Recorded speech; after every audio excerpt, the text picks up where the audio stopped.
Hola, muy buenas a todos. Mi nombre es Ana González y en el día de hoy vamos a resolver la prueba de acceso a la universidad, como nosotros conocemos la PAU o selectividad, de la convocatoria de Madrid de 2024-2025.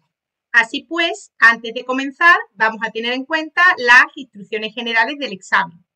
Ya sabemos que vamos a tener optatividad en alguna de las preguntas, principalmente en los bloques de preguntas sobre morfología y también sintaxis, además de los bloques que van en relación a las preguntas de literatura.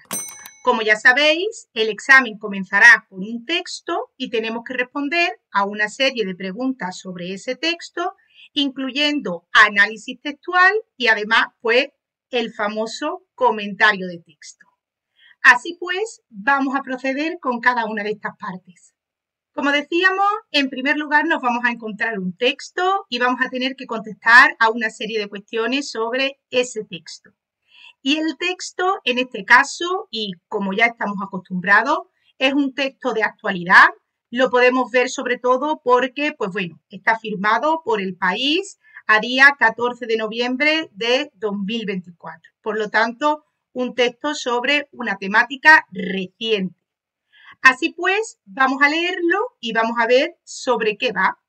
Y dice así: en estos días de barro y duelo hemos visto cómo afloraba lo peor y lo mejor del ser humano. De lo peor, de los rincones de sombra, ya se ocupan otras voces. La nuestra va en dirección contraria. Me refiero a que lo interesante son las muestras de empatía y de solidaridad con las personas afectadas. La que viene a continuación es para señalar, pues nos remonta a los primeros tiempos, a las primeras edades del hombre. Ocurrió a la altura de Torrent, en la autovía, cuando la gente pedía auxilio en sus coches. Como sabemos, algunas personas acudieron al rescate y propiciaron el salvamento. Uno de los grupos supervivientes se quedó a pernoctar en un concesionario cercano. Entre las personas del grupo habría un hombre con un fémur roto. Con una escalera se improvisó una camilla para poder trasladarlo.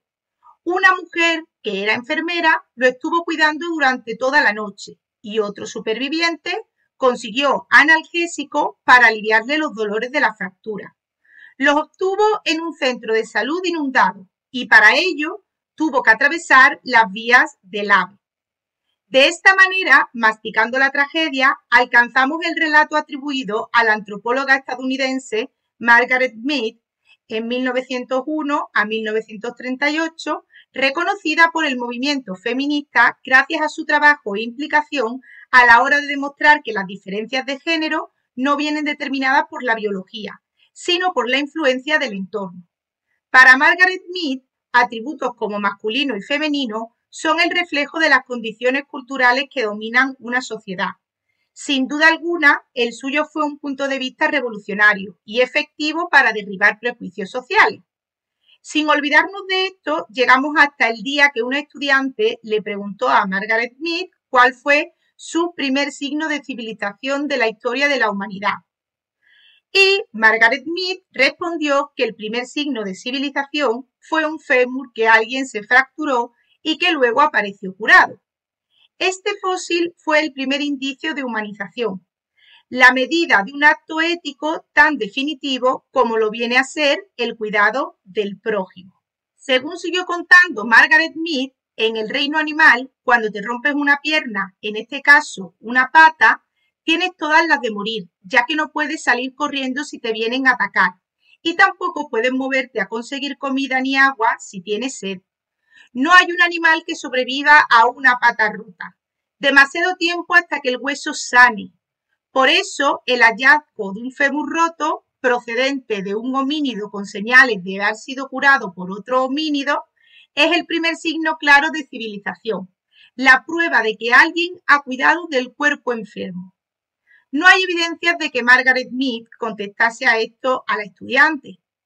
Sin embargo, la anécdota ha sido atribuida a ella y nos asalta cada vez que ocurre una tragedia. Y el otro día dio la casualidad de que fue un fémur roto y no otro hueso el que se le rompió a uno de los supervivientes. Su cuidado por parte de una enfermera durante toda la noche nos recuerda que hacemos civilización cada vez que atendemos a alguien enfermo. Tal acto lo llevamos en el ADN y es el atributo de nuestro progreso. De no haber sido así, todavía andaríamos por las ramas. Seguiríamos siendo como monos del nuevo mundo. Perteneceríamos al grupo llamado Platyrrhini, por no ponernos más atrás aún, cuando todavía pertenecíamos a un infraorden de prosimios con disposición lateral de los ojos y cuerpo cubierto de pelos. Como decía, el texto está firmado por El País a 14 de noviembre de 2024 y podemos observar que es un texto bastante oportuno, ya que, como sabemos, pues es reciente a la tragedia sufrida en España, conocida como la tragedia de la Dana. Importante tener en cuenta que vemos que la autora hace constantemente alusión a la solidaridad del ser humano y, pues digamos, la capacidad de progresión a través de la ayuda al otro. Por lo tanto, la temática principal de este texto sería la solidaridad como expresión de civilización y humanidad. Es importante tener en cuenta que la autora lo que hace es analizar el comportamiento humano y hacernos reflexionar sobre la importancia de la cooperación social y la ayuda al prójimo o al ajeno. Por lo tanto, si nos vamos a las características lingüísticas y estilísticas de este texto, podemos destacar que la autora hace o utiliza la función apelativa y referencial como las dos funciones predominantes. ¿Por qué? Porque queremos que el texto llame la atención del lector y, como decía, le haga reflexionar. Además, de manera referencial, pues incluye información para contrastar su punto de vista. Igualmente, podemos encontrar léxico valorativo y connotativo, ¿vale? Que tiene, pues eso, un trasfondo al cual nosotros tenemos que llegar o un significado implícito. Podemos encontrar, pues, el término de cuidado al prójimo, tragedia, empatía, solidaridad, para también apelar o hacer referencia a esa parte emocional del lector. Igualmente, atendiendo también al tipo de texto que ahora lo vamos a comentar, vamos a tener en cuenta que utiliza un registro formal y culto, donde encontramos diferentes tecnicismos, ¿no? Como ese dimorfismo o el Platyrrhini, que tanto me cuesta a mí pronunciar, ¿no? Por lo tanto, podemos ver que pues, la autora hace uso de un léxico más especializado. Asimismo, encontramos pues diferentes recursos retóricos, destacando pues por supuesto las metáforas, ¿no? Un recurso muy común. Masticando la tragedia, andaríamos por las ramas y también una serie de anáforas y paralelismos que, como sabemos, dan cohesión textual a nuestro texto. Por ejemplo, pues cuando dices cuando te rompe o si te viene a atacar, ¿no? Presentando pues esos usos, como ya sabemos, anafóricos. También utiliza la ejemplificación o el ejemplo, en este caso con esa anécdota atribuida a Margaret Mead, ¿no? Y, pues, por supuesto, atendiendo también a la tipología de texto, vemos que combina la argumentación con la narrativa, ¿no? Cuando sobre todo, pues eso, hacemos alusión a ese ejemplo que hemos tomado como referencia. Y por último, nos preguntan que indiquemos qué tipo de texto es. Atendiendo también a las referencias que vienen en el texto y a estas características que ya hemos señalado, podemos afirmar que se trata de un texto periodístico, en este caso argumentativo. Pero muy importante, vemos que la autora intercala elementos narrativos. Se trata de un texto extraído de, pues bueno, la columna de opinión o de una columna de opinión, entendemos, podría ser también un artículo de opinión del diario El País y, como ya hemos dicho, pues atendiendo a su finalidad, podemos todavía más resaltar esa tipología, ¿no?, que hemos mencionado, ya que el objetivo principal de este texto es reflexionar sobre el comportamiento humano desde, pues bueno, una perspectiva ética y cultural, partiendo en este caso de esa ejemplificación real. Y bueno, a continuación nos encontramos con otra actividad en referencia, pues bueno, al análisis de este texto y concretamente nos piden que redactemos un resumen del contenido que aparece ahí, ¿vale? Entonces, intentando pues eso, no caer en demasiados detalles, no demorarnos mucho, vamos a escribir pues un breve resumen. Vamos a señalar que el texto, pues bueno, reflexiona sobre un acto de solidaridad ocurrido durante las inundaciones en Torrent, donde, pues bueno, varias personas ayudaron a un hombre con el fémur roto. Si queréis no tenéis por qué incluirlo, pero bueno, pues tampoco nos ocupa demasiado. Vemos que esta acción se relaciona con la idea de Margaret Mead sobre ese cuidado mutuo, sobre esa colaboración ciudadana, y la podríamos mencionar o lo podríamos destacar como el primer signo de civilización. Así pues, se defiende que la empatía, el apoyo mutuo, la ayuda al otro son la base de nuestra humanidad y el progreso como especie. Bueno, ya sabéis que hasta el momento tenemos esos 0,5 puntos del tema, después tenemos 1,5 puntos de las características lingüísticas y estilísticas, ya tendríamos ahí 2 puntitos, y después ese 0,5 del tipo de texto más el punto del contenido del texto. Y por último, vamos a enfrentarnos a nuestro texto argumentativo, como también conocemos nuestro comentario de texto, donde se nos pide que elaboremos un texto argumentativo en relación al contenido que aparece ahí y, pues bueno, que podemos manifestar nuestro acuerdo o desacuerdo con las ideas que se reflejan. Bueno, importante, creo que en el contexto social en el que nos encontramos hemos vivido diferentes sucesos o experiencias que nos han hecho ver cómo la colaboración ciudadana es la base de nuestro progreso y de nuestra civilización, y hemos también comprobado la importancia de la ayuda ciudadana, o podríamos decir de ayudarnos entre nosotros, ¿no? Entonces, es interesante que aprovechemos esas vivencias y las utilicemos como puntos argumentativos en nuestro texto. Así pues, a continuación dejo yo un ejemplito de posible comentario de texto. Como ya sabéis, necesitamos que los argumentos tengan rigurosidad, que estén contrastados y que, pues bueno, no partan de nuestra visión personal o desde un punto de vista excesivamente subjetivo. Como ya sabéis, vamos a intentar presentar pues una pequeña introducción donde, pues bueno, demos pie a la temática, a la tesis, al tema que vamos a abordar. Después, en el desarrollo, vamos a incluir nuestros argumentos y, por último, vamos a hacer una pequeña conclusión para dar cierre a nuestro texto argumentativo. Y dice así: a lo largo de la historia, el ser humano ha demostrado que su capacidad de cooperación es uno de los factores que más ha contribuido a su evolución. En la actualidad, en un mundo globalizado y marcado por desafíos sociales, medioambientales y económicos, la ayuda ciudadana y el apoyo mutuo no solo se presenta como un valor ético, sino como una necesidad práctica para avanzar como civilización.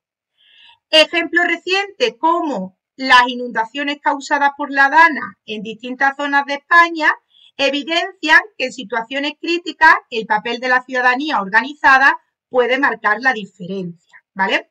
Como decía, vamos ya a introducir esa temática a partir de, pues bueno, de ese inicio, de esa presentación. Y como comentaba, es muy interesante pues que tomemos ejemplos reales para, pues bueno, hacer que el lector reflexione, ¿no? Que digamos que es nuestro cometido a partir de este texto. Y bueno, pues un caso claro y un ejemplo muy interesante, pues sería el caso de las catástrofes o las inundaciones provocadas por la Dana, ¿no? Y bueno, continuamos. La solidaridad, entendida como la cooperación desinteresada entre individuos, fortalece el tejido social y genera una cultura de responsabilidad colectiva. Durante la Dana del pasado año, muchas localidades del suroeste español, especialmente en la Comunidad Valenciana y Murcia, sufrieron graves inundaciones. A pesar de la labor de los servicios de emergencia, fueron numerosos los ciudadanos que ofrecieron su ayuda, desde personas que prestaban sus vehículos para evacuar a vecinos, hasta agricultores que utilizaban sus tractores para abrir paso y distribuir víveres. Estas acciones espontáneas muestran cómo la implicación directa de la población puede complementar y a veces incluso superar la eficacia a la respuesta institucional. Hay que tener en cuenta que, bueno, las personas que vivieron estas tragedias de primera mano agradecían mucho esa ayuda ciudadana. Más allá de las catástrofes naturales, hay también ejemplos cotidianos que refuerzan esta idea. Durante la pandemia del COVID-19, que ya se nos ha olvidado, asociaciones vecinales, redes de voluntariado y plataformas digitales de apoyo mutuo surgieron por toda España para atender a personas mayores, facilitar la compra de alimentos o simplemente ofrecer compañía virtual. Este fenómeno, de nuevo, demostró que la solidaridad no es exclusiva de las grandes tragedias, sino que puede o debe ejercerse en el día a día. Desde un punto de vista ético y democrático, pues bueno, fomentar la implicación ciudadana también contribuye a la construcción de una sociedad más justa, equitativa y resiliente. Cuando las personas participan activamente en el bienestar común, se reduce la indiferencia y se fortalecen los vínculos sociales. Además, la ayuda mutua fomenta valores como la empatía, la responsabilidad compartida y la conciencia crítica frente a la desigualdad o la injusticia. En definitiva, en conclusión, el progreso de una civilización no puede medirse únicamente por sus avances tecnológicos o económicos, sino también por su capacidad de sostenerse en valores humanos fundamentales como la solidaridad. Los ejemplos recientes en España, como la respuesta ciudadana frente a la DANA o a la pandemia, si queréis podéis evitar volver a mencionarlo de nuevo, evidencian que la ayuda mutua no es solo una reacción emocional ante la desgracia, sino una herramienta poderosa para construir comunidades más unidas, fuertes y conscientes. En un mundo lleno de desafíos, cultivar la solidaridad es una forma inteligente y humana de asegurar un futuro común. Por lo tanto, como decía, una vez que ya hemos presentado nuestra argumentación, vamos a pasar a hacer una conclusión o una breve síntesis de eso que hemos mencionado. Importante, pues bueno, claridad a la hora de expresar nuestras ideas. Es fundamental también que cuidemos la presentación, que sea limpia, que la caligrafía sea legible. Y muy importante, una vez que redactemos nuestro comentario o cualquier otra pregunta de desarrollo, tenemos que revisar, porque ya sabéis que las faltas de ortografía y de puntuación serán penalizadas. Una vez que hemos abordado ese bloque 1, vamos a pasar al bloque 2, reflexión sobre la lengua. Y como ya sabéis, nos van a dar 2 oraciones de sintaxis como primera actividad y tenemos que resolver una de ellas. Y en primer lugar, nos dan la siguiente oración, como sabéis, extraída del texto. Con una escalera se improvisó una camilla para poder trasladarlo. Bueno, en primer lugar, hay que tener en cuenta que cuando vemos esta oración, puede que a priori no tengamos claro cuál es el sujeto de lo que sería nuestra oración principal. Igualmente, somos conscientes de que, pues bueno, estamos ante una oración compuesta o compleja porque podemos encontrar más de un núcleo verbal. Así pues, si nos vamos al núcleo verbal de la oración principal, vemos que es ese se improvisó. ¿Y qué ocurre? Que ya ese se nos puede dar una pista sobre qué función está realizando junto a ese verbo y ante qué tipo de oración nos podríamos estar encontrando. Y en este caso podemos comprobar que ese se trata de una marca de pasivo refleja. Así pues, vamos a señalar que una camilla sería el sujeto paciente de esta oración. Como ya sabéis, lo podéis comprobar pasándolo a lo que diríamos que sería una pasiva, ¿no? Una camilla fue improvisada. Por lo tanto, teniendo en cuenta que una camilla es ese sujeto paciente que, digamos, recibe la acción sin realizarla de manera directa, para que comprendamos esto del término de pasiva, vamos a tener en cuenta que con una escalera se improvisó y para poder trasladarlo, pues forma parte del predicado. ¿Qué tenemos en nuestro predicado? Pues bueno, en primer lugar, vemos que aparece con una escalera que lo denominaríamos como un sintagma o un grupo preposicional con función de complemento circunstancial de instrumento. Dependiendo del análisis que hayáis aplicado, puede que a lo mejor ese con, pues lo señaléis como un enlace y una escalera como término sintagma nominal. Igualmente, pues bueno, lo podríamos señalar como preposición y, pues como ya sabemos, destacar que escalera sería el núcleo de ese grupo preposicional. Por otra parte, encontramos para poder trasladarlo. Y bueno, ese para poder trasladarlo, ¿qué nos sugiere? Pues vemos que nos indica la finalidad o el fin por el que se improvisa esa camilla. Ahora, ¿qué hay que tener en cuenta? Pues hay que tener en cuenta que se trata de una oración ya denominada como oración subordinada sustantiva de infinitivo o una adverbial final. Si en el análisis que realizamos la denominamos como una oración subordinada adverbial final, pues tendríamos que señalar toda esta última parte como la oración. Igualmente, ya sabemos que pues, otro tipo de análisis sería decir que se trata de un sintagma preposicional que funciona como complemento circunstancial de finalidad y una vez que mencionemos esto, ya señalaríamos que se trata de una sustantiva de término o una oración subordinada sustantiva infinitiva o de infinitivo. Hay que tener en cuenta que en esta oración pues no tendríamos sujeto, porque como vemos, el núcleo de esta oración es una perífrasis verbal modal que aparece en infinitivo. Lo que sí, ese lo, pues lo podríamos señalar como pues bueno, un complemento directo que aparece ya ahí junto a ese verbo. Si elegimos la oración 2.2, nos encontramos con el caso de no hay animal que sobreviva a una pata rota. Y en este caso ese verbo haber es el que ya nos da de por sí, digamos, la pista.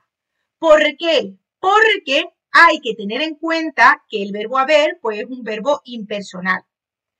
Por lo tanto, en este caso tendríamos que señalar que todo es el sintagma verbal predicado y que se trata de una oración impersonal. Ese no, pues sería la partícula negativa, no ese adverbio de negación.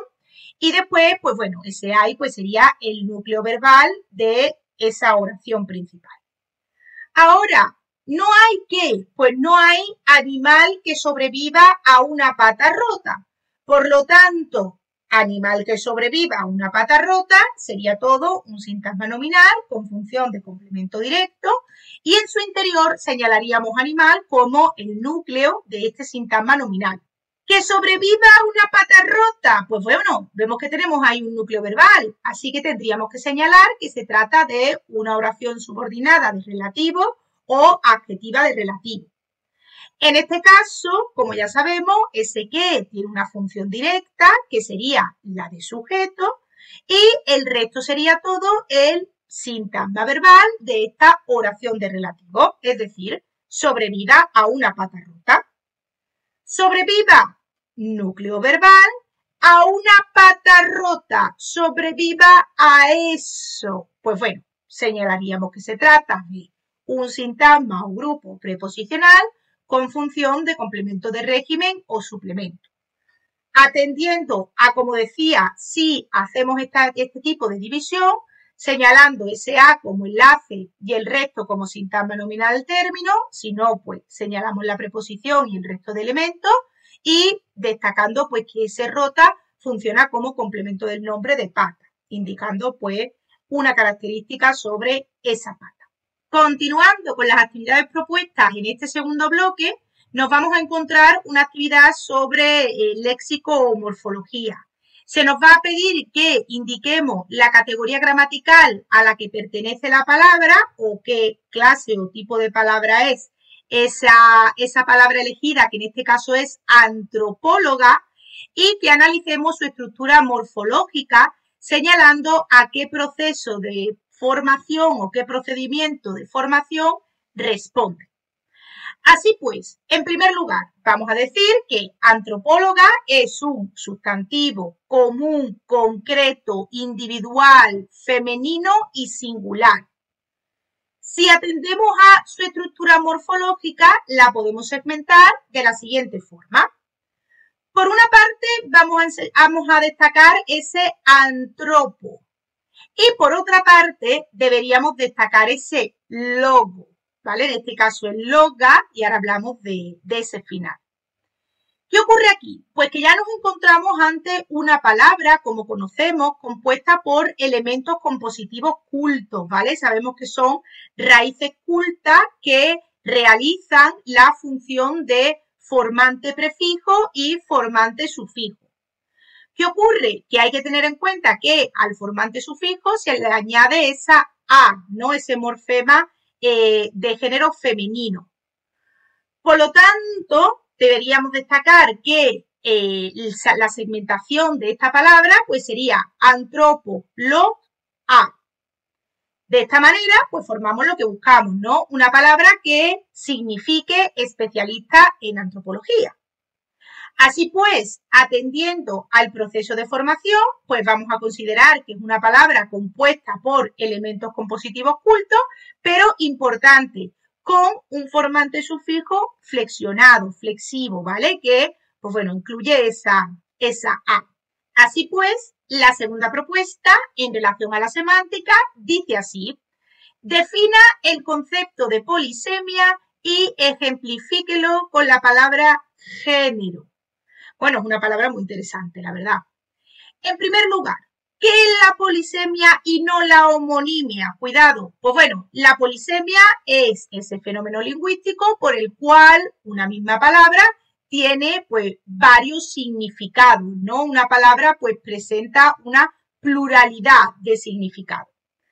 Así pues, como la palabra que nos dan como referencia es género, vamos a destacar pues qué significado tiene género dependiendo de, pues bueno, el contexto en el que aparezca. En primer lugar, ya sabemos que hace referencia a la identidad social de las personas. Pues distinguimos entre el género masculino y el género femenino. Igualmente, también sabemos que hace alusión a una categoría, una clase, una tipología. De ahí que hablemos de géneros literarios como pues, género narrativo, género dramático, género lírico, o los géneros musicales, ¿no? Como el pop, el rock, el rap. Con estos dos ejemplitos estaría bastante bien. Ahora, también podemos encontrar la palabra género en el ámbito comercial, ¿no? Y hablar, pues, de algún tipo de mercancía. Por ejemplo, el género de esta frutería es muy bueno, ¿vale? Pues significa que el producto, ¿no? de esta frutería, pues, es muy bueno, es de buena calidad. Así pues, importante, pues bueno, una vez que hacemos esa definición del concepto de polisemia, pues que lo contrastemos con, pues bueno, ejemplitos de esa palabra propuesta, ¿vale? Creo que era una palabra, pues bastante interesante. Así pues, por último, vamos a pasar al bloque de educación literaria, donde ya sabemos que vamos a tener que contestar a una pregunta sobre, pues bueno, un periodo literario concreto y una pregunta en relación a alguna obra que hayamos leído durante el curso. Por lo tanto, en este caso, la pregunta trata sobre la generación del 27 y las características y trayectoria poética de los autores del 27, destacando además el teatro lorquiano. Vamos a tener en cuenta el tiempo que tenemos en el examen, que es muy importante, porque muchas veces tendemos a demorarnos en esta pregunta. Es normal, pero pues bueno, ya sabemos que el tiempo es bastante limitado y pues lo principal es que contestemos a lo que se pide. Así pues, vamos a comenzar indicando pues que la generación del 27, denominándolo como un grupo poético y destacando pues ese evento de unión que, como ya sabemos, fue el tricentenario de la muerte de Góngora en el 1927. Vamos a destacar que, pues bueno, cada uno de los autores que compone este grupo, pues presenta un estilo particular, pero sí que es importante hablar de esa influencia que recibían de Góngora o Ortega y Gasset y además de Juan Ramón Jiménez, que, pues bueno, hacía también, digamos, de enlace de unión entre ellos. Vamos a destacar cómo estos autores digamos que intentan o consiguen por fin, atendiendo también a etapas anteriores, hacer una síntesis de lo moderno y lo tradicional, mezclando pues eso, la tradición culta y popular y los elementos cultos con el uso de una métrica, pues bueno, más variada y también influenciada por los movimientos de vanguardia anteriores. Así pues, mencionamos las tres principales etapas de este grupo generacional y, muy importante, hacer alusión a Federico García Lorca, porque además se menciona ese punto del teatro lorquiano. Como veis, yo lo señalo ahí para que lo veáis, para que veáis que esa información está inclusive. Imagino que muchos de vosotros lo habréis hecho, pues bueno, en orden, digamos, cronológico a lo que se pide ahí, ¿no? Pues bueno, pues primero empezamos hablando de la generación del 27, de todos los autores y después del teatro lorquiano. Pero bueno, para que veáis que yo lo incluyo ahí y que esa información en relación al teatro de Lorca, pues está incluida en nuestra respuesta. Una vez que hablamos de Lorca, pues es importante mencionar también a otros autores predominantes de la generación del 27, como son Alberti, Cernuda y bueno, pues también otros autores importantes como Damaso Alonso, Pedro Salinas y demás.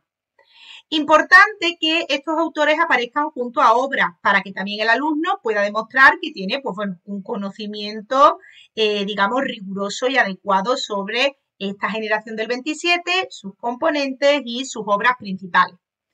Y por último, si podéis, si os da tiempo, porque sé que en estas preguntas es donde, digamos, más coloquialmente os pilla un poquito más el toro, pues podemos hacer una conclusión donde destaquemos, pues, esos elementos más importantes, ¿no? Entre ellos, pues, como decía, lograr esa síntesis entre lo tradicional y lo moderno y, pues bueno, combinarlo con influencias de otros autores previos. Asimismo, teníamos como segunda opción la literatura hispanoamericana contemporánea, que ya sabemos que teníamos que hablar de la poesía americana después de las vanguardias, la novela regionalista, la novela del boom y la narrativa posterior al boom.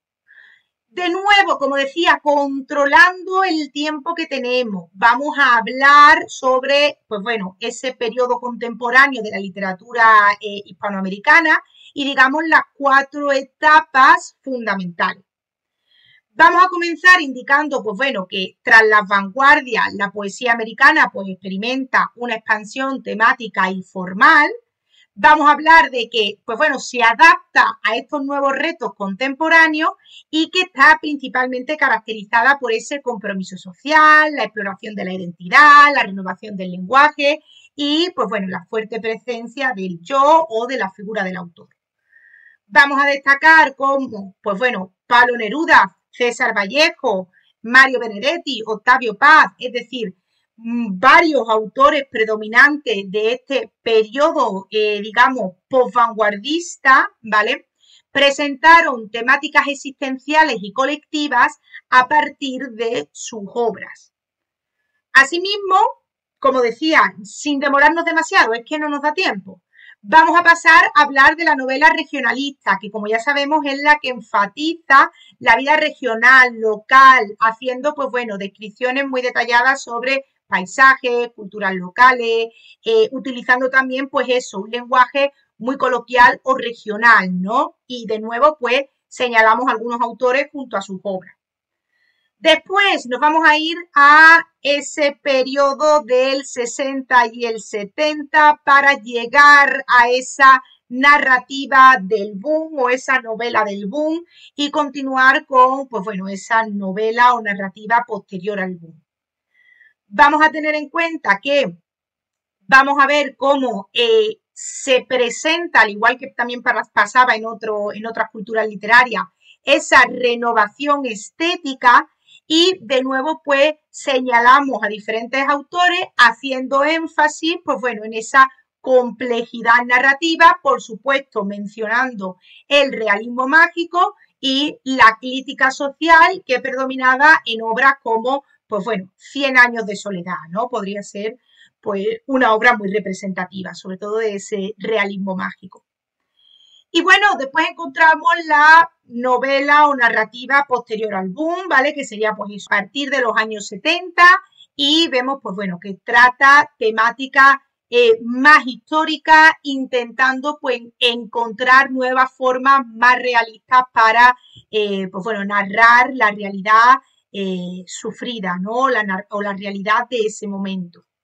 Y por último, de nuevo, recomiendo siempre que hagáis así una pequeña conclusión, una síntesis del contenido, aunque pues bueno, soy consciente de que pues el tiempo es bastante limitado. Y bueno, por último, preguntas sobre obras.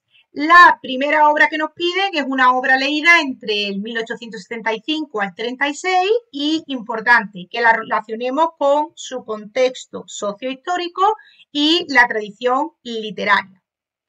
En este caso, yo he elegido la obra El árbol de las ciencias, escrita por Pío Baroja en el 1911.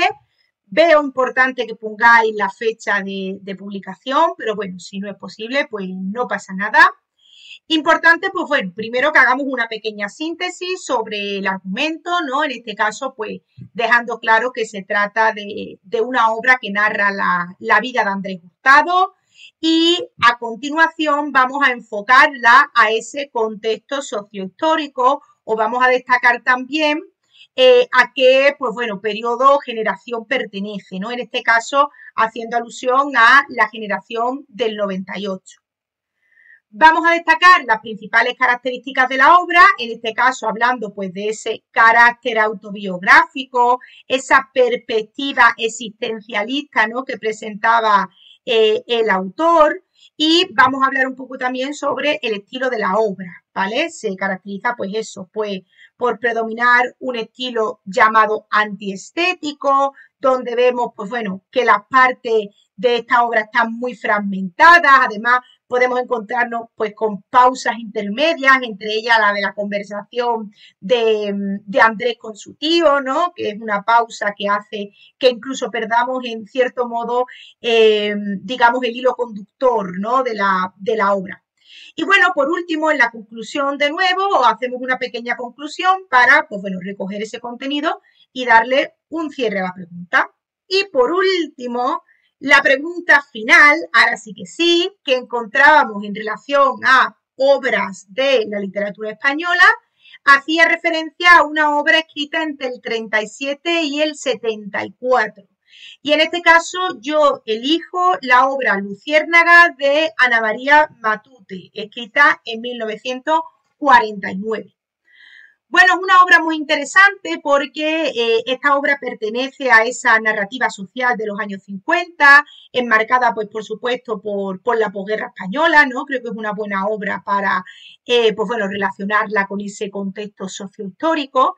Y al principio, como hacía anteriormente, incluyo una pequeña síntesis del argumento, ¿no?, de esta obra. Hablo de que, pues bueno, narra la vida de Sol, una adolescente burguesa que, bueno, vive, digamos, los momentos previos, durante y posteriores a la Guerra Civil Española. Es importante tener en cuenta, pues, que la característica principal que tiene es ese enfoque hacia la corriente de la narrativa social o el realismo social del momento, y que también a partir de la obra, pues, podemos observar cómo la personaje principal, ¿no?, Sol, Soledad, pues va madurando y, digamos, haciéndose adulta poco a poco en consecuencia, pues bueno, de la situación que está viviendo a su alrededor. Como decía, destacamos pues elementos importantes, características, personajes relevantes y hacemos pues una pequeña conclusión o síntesis para intentar pues eso, darle también un cierre y pues bueno, destacar también la importancia, ¿no?, que ha tenido esa obra, ¿no? Yo indico, pues, que bueno, que se considera hoy en día un aporte fundamental al realismo social de la literatura española y, pues bueno, es una de las obras más significativas de esta generación del 50 o de la narrativa social del 50. Y esto sería todo. Muchas gracias por llegar hasta aquí. Espero que la resolución de este examen os sirva de ayuda y no olvides suscribirte para recibir más notificaciones de nuestro canal. Muchas gracias. En Academia M25 creamos futuro.